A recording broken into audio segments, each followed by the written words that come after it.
Sports Today family members. And yesterday, Mumbai Indians versus Royal Challengers Bangalore was the clash that determined which team could potentially be on top in the race for the top four.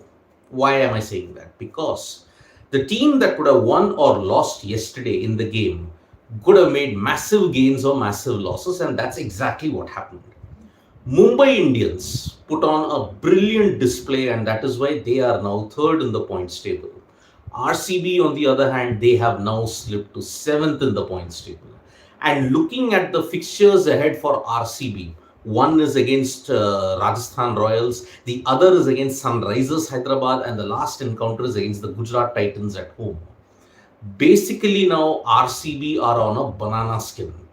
Two teams, especially Gujarat Titans and, if you may look at it, Sunrisers Hyderabad.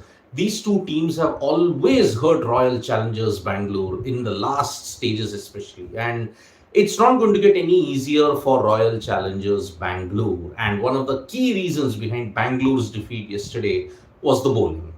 Too short, too full, missed the lengths completely, and one batsman in particular, two batsmen, if you may have to say, pounced on it.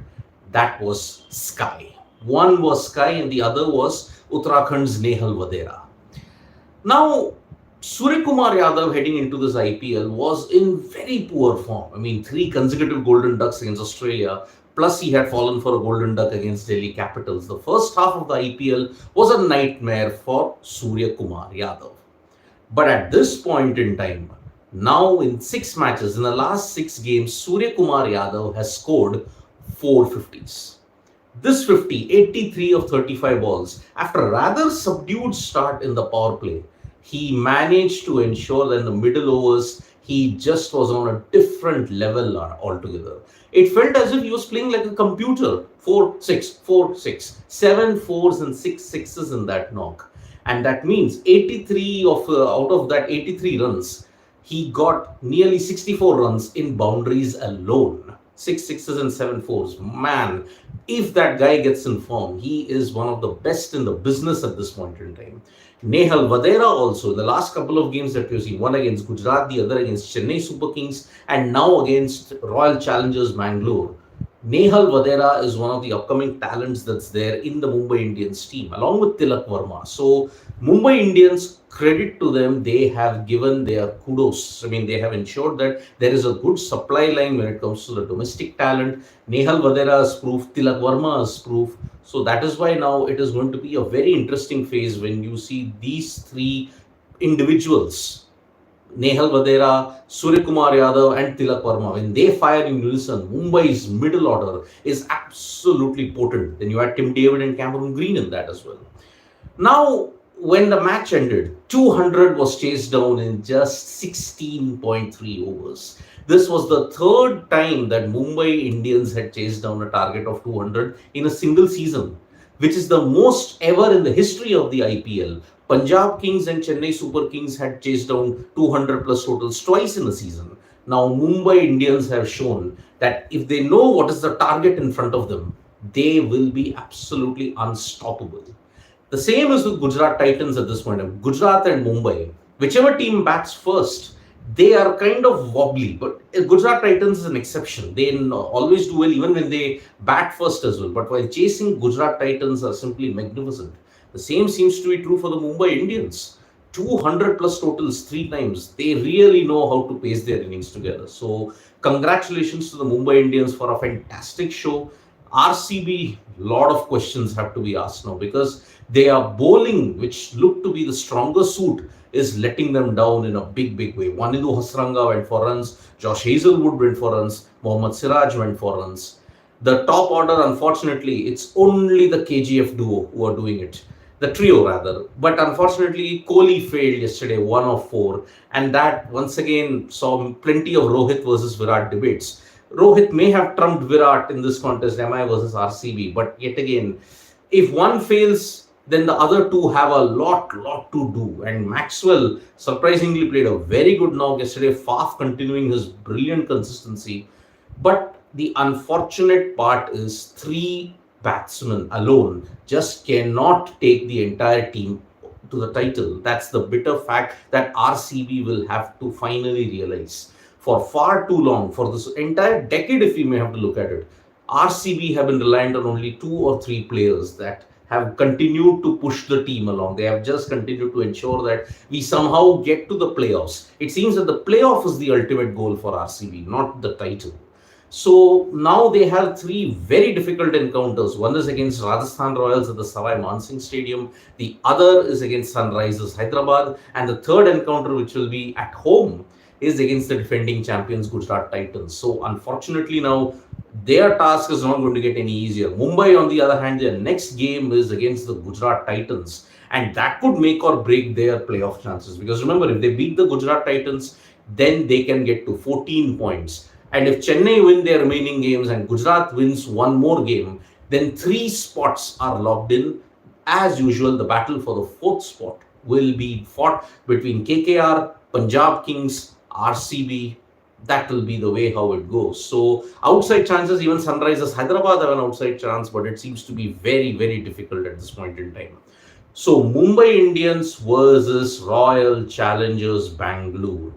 At that point in time, whoever was winning, they were going to make big, big strides. And a lot of talk has been there about the Rohit Sharma dismissal, because when he danced down the track, you felt as if he was more than 3 meters away. So that is why it's going to be a very, very debatable point about the DRS thing, because was he 3 meters ahead?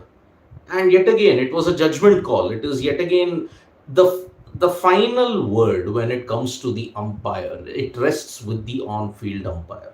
At the end of the day, technology can only mask your error, but the final judgment call is on the umpire. If the umpire has given it out, and if technology says, okay, maybe he was not more than 3 meters, then technology also has to be scrutinized in that way. But remember, no technology is ever perfect. It never was perfect. It just was 99.9% perfect. That 0.1% sometimes can come out a lot more in cricket. 3-meter rule, yes, it looked more than 3 meters, but then unfortunately technology did not determine that it was 3 meters. So that's why it was a big, big talking point. And speaking about Rohit Sharma, he said that I don't know what is a safe total anymore. That is the problem. This is how IPL is changing on an everyday basis. 200 plus totals now are no longer safe. Look at Mumbai Indians chasing 3 targets down of 200 plus. And even RCB admitted on this deck, they were 20 to 25 runs short. But it still would not have made a difference, because the way Mumbai Indians were batting, it seemed as if they would have even chased down 230. They just would have chased down 230 in 19 overs. That was the way they were batting. So what is a safe total in the IPL? Well, the only logical explanation is that the team that wins by 1 run extra. There are no good or bad totals in the IPL 2023. Yes, if it's on a good pitch, superb bowling, like for example, Rajasthan Royals versus Gujarat Titans, that total was woefully under par. But on the other hand, you saw the Sunrisers Hyderabad versus Rajasthan Royals game. It went down to the last ball. They did chase down 215. So what is the definition of a safe total when you look at it? It's just not possible in IPL 2023. We all have to ensure that perhaps in the final you'll get to know maybe which pitch produces the best batting strip, which pitch produces the equal combination of bat and ball. That remains to be seen at this point in time. So Mumbai Indians versus Royal Challengers Bangalore, a lot of talking points. The Rohit Sharma dismissal in particular, the 3-meter rule. What is that 3-meter rule, and why on earth, if it was not out, if it was more than 3 meters, how could it still be given out? Maybe technology didn't feel that he was more than 3 meters away. So a lot of debate about the Rohit Sharma dismissal, which I will be doing a special video on later. But now let us look back to 2 more international events that have happened in cricket in particular. One is South Africa. Now South Africa have become the 8th team. Officially now it's confirmed. 8 teams now have secured automatic qualification for the World Cup. The Ireland versus Bangladesh encounter that happened, the first ODI, that was washed out. And because of that now, South Africa, somehow, some way, they have become the 8th team to automatically qualify for the World Cup. Because of this result between Bangladesh and Ireland, what has happened now? Ireland will now join West Indies and Sri Lanka in the qualifiers that we play from June to July in Zimbabwe. Now, Ireland and Zimbabwe and Netherlands have joined Sri Lanka and West Indies. So, this is how the qualification will be. Whoever reaches the final of the qualifiers, those two teams will become the final two teams in the World Cup. So, that is why now two slots are only remaining. Whoever reaches the final of the qualifier, they will become the 9th and the 10th team, and you will then get to know who they are. If it's West Indies versus Sri Lanka, so be it. If it is Sri Lanka versus Ireland or West Indies versus Ireland, then one major team might not make it to the World Cup, and that will be a very, very sad thing indeed. Zimbabwe and Netherlands, they too will be wondering now how they can get to the World Cup in India. So, lots and lots of things to ponder about when you look at it. Sri Lanka, West Indies, and Ireland, these are the teams now who are confirmed in the World Cup qualifiers. They will then play in that tournament in Zimbabwe. Top two make it to the final. Now, top two make it to the World Cup, sorry. Now, the other incident that was there, Pakistan not hosting the Asia Cup. Now, reports are all but confirming that Pakistan will not be able to host the Asia Cup. Sri Lanka is most likely to host the Asia Cup, and if you look at it, the tournament might go ahead without Pakistan also. Now, what do you think about this entire issue? Because, see, Pakistan, they were adamant, like, we are not going to budge on the fact that we will want to host it. They also kind of accepted the hybrid model, but then at the same time, the BCCI was not too keen over it. Now, the BCCI has made it clear that they are not going to tour Pakistan because of the political tensions that remain. However, with other member boards, especially Bangladesh and Sri Lanka, rejecting Pakistan's basis that play in Pakistan, India can play in a hybrid venue. When they rejected it, it seemed to be the final nail in the coffin. And whether you're going to have an Asia Cup this year, it remains to be seen. If there is no Asia Cup, there are reports that Pakistan can host a tri-series with other teams. Then India will host a five-nation series, a five-nation tournament that will not include Pakistan in it. So 2023 Asia Cup, it looks as if we are not going to see it, or if it happens, it may be without Pakistan, or maybe Pakistan bites the bullet and then accepts begrudgingly, okay, let it be hosted in Sri Lanka. But it once again exposes the sad fault lines that exist, and it is all because of Pakistan. Pakistan only have themselves to blame for this entire fiasco, because you cannot expect normal sporting relationships in an abnormal bilateral tie. I'm sorry, this doesn't work. That theory has been tried upon a lot of times, but it is Pakistan's fault that they have allowed the Asia Cup to slip out of their own window, because they have not looked at the practicality of it. They have overlooked the entire situation when it comes to the bilateral ties with India. Remember, this isn't the bilateral ties of 60, 70 years ago. I'm sorry. No normal sport in an abnormal relationship. That is the theory that Pakistan will now have to accept, because India will not be caught down by all these kind of things. And the political situation in Pakistan has already deteriorated with Imran Khan, the former Prime Minister and World Cup winning captain. He now has been arrested in the VRs after the court judgment, after the court pronounced its verdict. So Imran Khan's situation is only added fuel to the fire. Pakistan anyway is battling very high inflation. Economic crisis is at its all-time peak in Pakistan at this point in time. So the Asia Cup most likely will not be played in Pakistan at all. Even the hybrid model is not going to be adopted. And it looks as if Sri Lanka are going to be the hosts of the 2023 Asia Cup. If there is no Asia Cup, Pakistan will have a separate tri-series. Then Sri Lanka, then if India are going to play host to a five-nation tournament, it could happen in August, September. But as of now, the Asia Cup situation is in a stalemate. We don't know what is the current situation. It looks as if Sri Lanka will be hosting it. But if Pakistan do not come for it, what's going to happen? We all don't know about it. So very, very bad situation when you look at Pakistan, but they only have themselves to blame for it. That is the only thing that I will have to say. Pakistan's situation is a situation that they have brought upon themselves. They only have themselves to blame. Now we shift our attention to other sports, and when you look at Indian boxing, the likes of Mohammad Samuddin, the likes of Deepak Boria, they are all making excellent progress in the World Boxing Championships that are held in Tashkent.